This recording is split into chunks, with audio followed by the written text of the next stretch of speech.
تو ہمارے لیے بڑے فخر کی بات یہ ہے کہ جناب محسن رضا صاحب وہ انڈیا ٹیم میں آپ رہے ہیں، اور اس کے بعد میں سیاست کی دنیا اور پھر قوم کے لیے اپنے آپ کو وقف کرنا، اور پھر مدح اہل بیت کا یہ جذبہ، اور پھر سیاسی آدمی کی پہچان یہ ہوتی ہے کہ اپنے بعد کے سیاسی لوگوں کے لیے وہ راستہ نکال دیتا ہے کہ آگے جو سیاسی حضرات آئیں وہ تقریر نہ کر کے اگر اچھی آواز ہے تو اور کیا خوبصورت ترنم سے کلام پیش کر دیں۔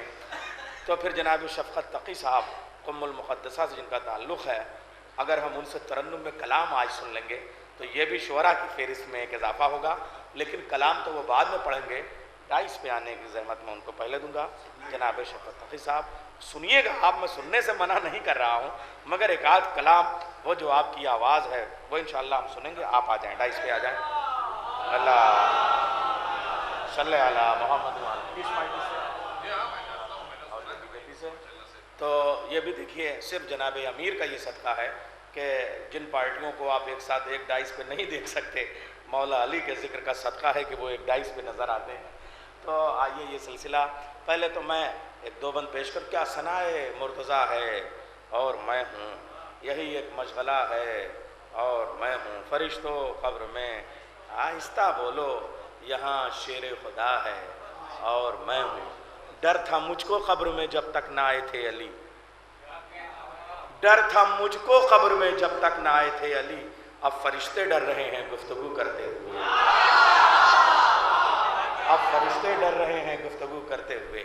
وہ علی جس نے فرشتوں کو سکھایا ادراک، وہ علی جس نے یتیموں کو کھلائی خوراک، وہ علی جس نے یتیموں کو پہنائی پوشاک، وہ علی جس کی شجاعت کی ادائیں بے باک، جس کی ضربات سے میدان وغا پٹ جائے، وہ اگر چاہیں تو جبریل کے پر کٹ جائیں، جس کی ضربات سے میدان وغا پٹ جائیں، وہ اگر چاہے تو جبریل کے پر کٹ جائیں۔ کنز حق مرضی معبود کا تیور حیدر، بوئے افکار مشیت سے پیم معطر حیدر، رونق دوش نبی زینت منبر حیدر، علم کا شہر پیمبر ہیں تو حیدر ہائے ہائے نغدو پر والوں محفل شروع کرو۔ علم کا شہر پیمبر ہیں تو حیدر حیدر، سارے اوصاف خدا کے ہیں یہ جب جان لیا، اس کو گھبرا کے نصیری نے خدا مان لیا، سارے اوصاف خدا کے ہیں یہ جب جان لیا، اس کو گھبرا کے نصیری نے خدا مان لیا۔ حضرات اس مسجد سے سرکار ظفر الملت کے گھرانے کا جو تعلق ہے، بنیاد کے پہلے پتھر سے لے کے مینارے کی بلندی تک، اور مینارے کی بلندی سے لے کے ذکر اور فکر کی منزلوں تک آج جو جشن ہو رہا ہے، ہر بار سرکار شمیل ملت کی سرپرستی صدارت کی شکل میں ہمیں حاصل ہوتی رہتی ہے، اور یہ گھرانہ نثر اور نظم، تحریر اور تقریر، شاعری اور ذاکری، تعلیم اور علم، ہر میدان میں برابر سے خدمت کرتا رہا ہے۔ آپ کا ادارہ نہ صرف یہ کہ جامعہ جوادیہ ہندوان کے شہر میں، بی جے پی کے شہر میں علم دین کا چراغ روشن کیے ہوئے ہے، دیکھیے بہت خوش ہوئے شفقت صاحب، ان کے کام کی بات نکل آئی۔ آج بی جے پی کے علاقے میں نہ صرف یہ کہ علم کا چراغ روشن کیے ہوئے ہے، کہنے کا مقصد یہ ہے کہ اس کو پارٹی کے حوالے پہ اس حوالے سے نہ لے جائیے گا، ناقوس کے شہر میں اذان دے رہا ہے، جو ادارہ ناقوس کے شہر میں اذان دے رہا ہے، اس ادارے نے نجف اشرف میں بھی اپنی داغ بیل ڈال دی ہے، اور وہاں طلاب علوم دنیا موجود ہیں، سرکار شمیل ملت اور ان کا پورا گھرانہ، وسیم صاحب بھی موجود ہیں، ذکر کر دینا ضروری ہے، ندیم صاحب، ضمیر بھائی، ان سب کا پورا سلسلہ، اور آج ان کی صدارت میں یہ جشن ہو رہا ہے۔ اس لیے جشن کا تقدس، جشن کی روایات، جشن کی عظمت ہم ہمیشہ، حالانکہ مولا تشریف لائے ہیں، مسجد میں جشن ہو رہا ہے، غدیر کا جشن ہو رہا ہے، ائمہ معصومین تشریف فرما ہے، تو پھر جشن کی پاکیزگی میں ہمیشہ ہمیں اس بات کا خیال رکھنا ہے۔ سرکار شمیل ملت نہ صرف یہ کہ خطیب ہیں، نہ صرف یہ کہ مرجع الدین الکبیر آیت اللہ سیستانی کے وکیل مطلق ہیں، بلکہ وہاں ہم سب آپ کے ساتھ آپ کی اقتداء میں جاتے رہتے ہیں اور سوالات پوچھتے رہتے ہیں، اور یہاں بھی آپ کے لیے رجوع کرنے کا حکم وہ دیتے رہتے ہیں، مگر اس کے ساتھ ساتھ شاعری میں بھی ہم آپ کی تقلید کرتے ہیں۔ میں آپ کا ایک شعر سناتا ہوں، چونکہ حدیث قصہ سے یہ جشن شروع ہوا کہ صاحب پیوندار چادر غربت گواہ ہے، پیوندار چادر غربت گواہ ہے، دنیا کے ہر غریب کی پیوندار چادر عصمت گواہ ہے، دنیا کے ہر غریب کی عزت ہے فاطمہ۔ اس شعر کے خالق بھی سرکار شامل الملت ہیں۔ میں 10 بستہ حرف التماس پیش کرتا ہوں کہ صدارتی خطبے کے لیے تشریف لے آئیں، اور سرکار آپ کو مولا صحت اور سلامتی سے رکھیں۔ وہ رسول اسلام جنہوں نے 2-3 لفظوں سے زیادہ، 2-3 جملوں سے زیادہ کبھی کچھ کہا ہی نہیں، 4 لفظ کہہ دیا اور حدیث مکمل ہو گئی۔ کیوں سرکار؟ لیکن غدیر کا خطبہ 2.5 گھنٹے کا دیا تھا۔ زندگی کا کوئی ایسا پہلو نہیں ہے، مسندہ بھائی، شفقت صاحب یہاں موجود ہیں، میسم بھائی یہاں موجود ہیں، جو اس خطبے میں نہ ہو۔ پہننے کے اصول، اوڑھنے کے اصول، کھانے پینے کے آداب، پڑوسی کے حقوق، دوستوں کے حقوق، اعزاء کے، اقربا کے حقوق، جو اپنے لیے پسند کرتے ہو وہی دوسروں کے لیے پسند کرو۔ زندگی کا کوئی ایسا پہلو نہیں ہے جو اس خطبہ غدیر میں نہ ہو، مگر غیر مسلم اس لیے نہیں پڑھتا کہ مسلمانوں کے رسول کا خطبہ ہے، مسلمان اس لیے نہیں پڑھتا کہ غدیر کے میدان کا خطبہ ہے۔ ورنہ حقیقی طور پہ مسلکوں کے جھگڑوں سے بلند ہو کے میں بالکل اتحاد بین المسلمین کی بات کرتا ہوں، مگر خطبہ غدیر کو لفظ بلفظ مسلمانوں کو پڑھنا چاہیے اور اپنی زندگی میں اتارنا چاہیے، اس لیے کہ رسول کی زندگی کا یہ آخری خطبہ ہے، یہی معیار بنے گا۔ اسی لیے تو ہم کہتے ہیں کہ کم سے کم آخر کی کچھ یادگار، شاعر کا مقطع ضرور یاد رہ جاتا ہے، ایسے ہی حیات رسول کے لیے جشن غدیر ہے۔ میں گزارش کروں گا سرکار شامل الملت سے تشریف لے آئیں۔ آج میں ایک آپ کو مولا کائنات کے حوالے سے، خطبے کے حوالے سے، اچھا آپ کو صحت کا تقاضا یہ ہے کہ میں ان کو یہ مائک یعنی یہ شمع محفل کے طور پہ میں اپنے نظامت سمیت آپ کے قدموں میں حاضر ہوتا ہوں۔ بآواز بلند نعرہ صلوات سے آپ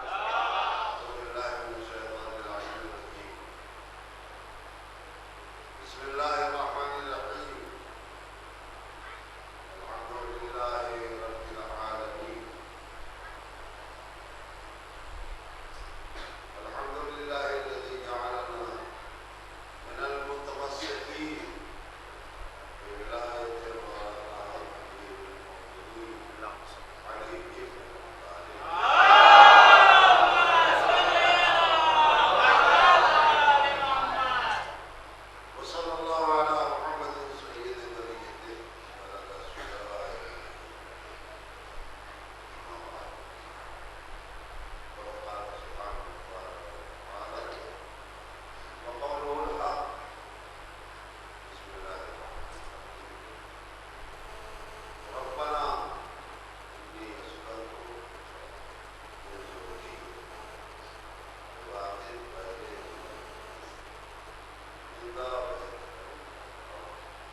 کی نسل میں اسحاق کی اولاد کو بھی حق دی.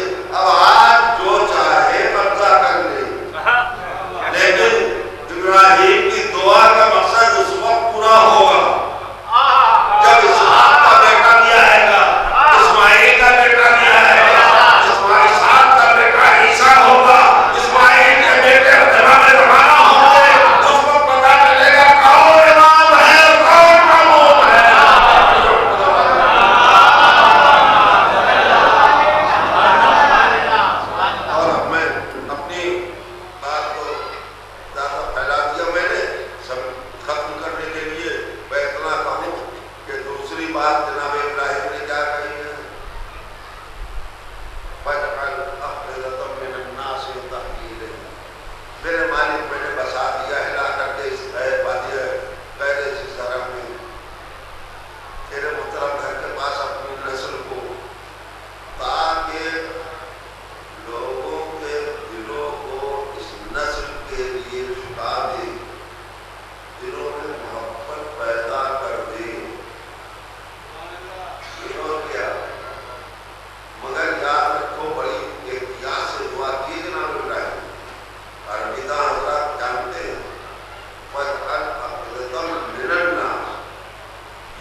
اس دعا کے بعد دشمنوں کا حشر کیا ہوگا، دشمنی کا انجام کیا ہوگا وہ دشمن جانے، البتہ دوستوں کا انجام پہچان لو. تمہاری کے دوستدار ہو، جمع ہوئے ہو اس جشن کو منانے کے لیے، تو تم اپنا انجام پہچان لو، اپنی منزل کو پہچان لو کہ تمہارا مرتبہ کیا ہے. پیغمبر نے آواز دی ہے جب پالنے والے تو اس کو اپنا محبوب بنا لے، جو علی کو دوست رکھے، جو علی کو دوست رکھے اس کو تو اپنا محبوب بنا لے. اپنا مرتبہ پہچانو. محبوب الہی کون ہے؟ یہ کس کا لقب ہے؟ نہیں غور کیا آپ نے؟ یہ کس کا لقب ہے؟ معراج کی منزل طے کرنے کے بعد میرے نبی کو یہ لقب میرا محبوب الہی اتارے گئے.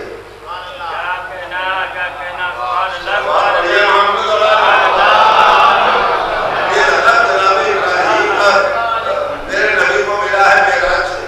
اچھا ایک فکرہ ہے، پھر معراج کا ذکر آ گیا تو مجھے کہنے عزیزو اس پر سرنا دھولو، یعنی کہ لہجے میں ہرگز نہیں علی کے لہجے میں باتیں. تھوڑی دیر پھر یاد حیرت میں پڑ جائے کہ نہیں میں نے یاد نہیں کیا، نہیں ہرگز نہیں، سوچنا بھی نہیں کہ علی کے لہجے میں باتیں کی.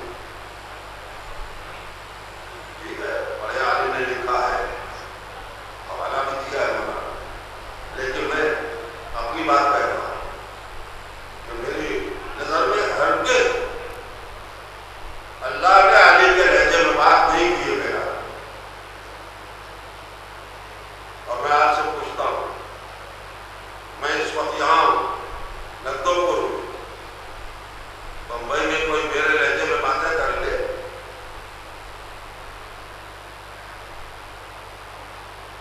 کون سا شرف میرا ہو؟ نہیں ہو میرا.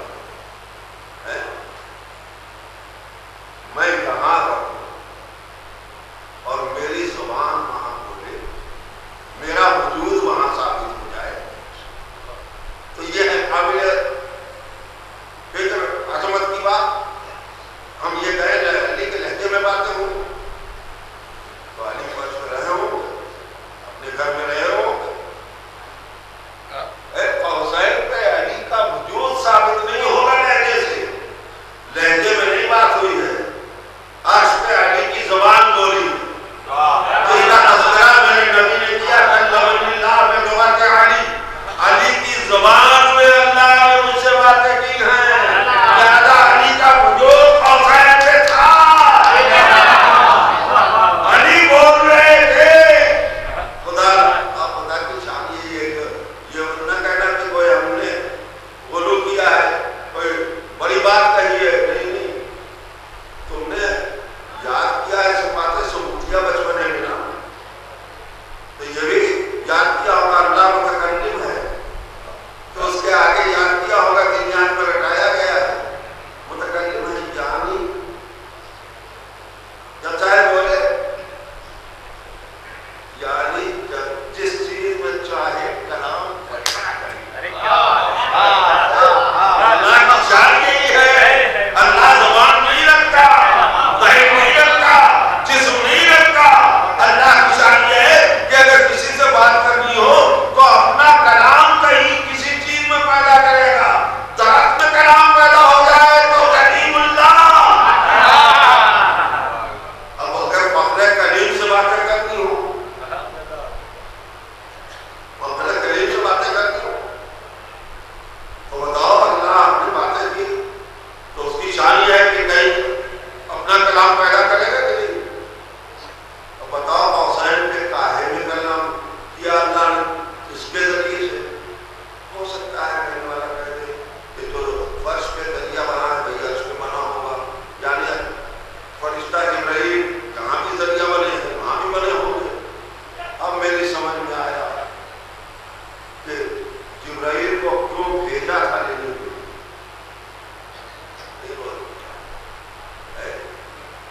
جب علی کے